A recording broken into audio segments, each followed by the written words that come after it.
This is the Ranger lock, roll-up lock guard with a 2-inch padlock. This happens to be our hardened stainless steel version.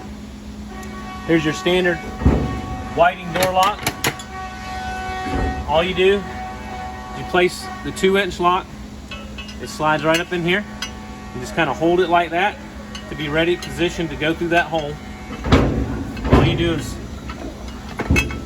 line it up and put it through the hole.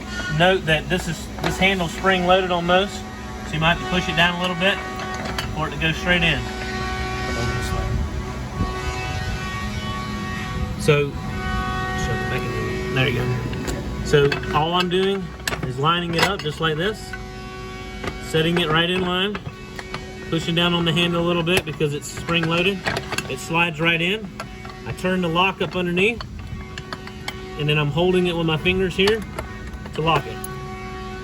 And that's it. She's on there good.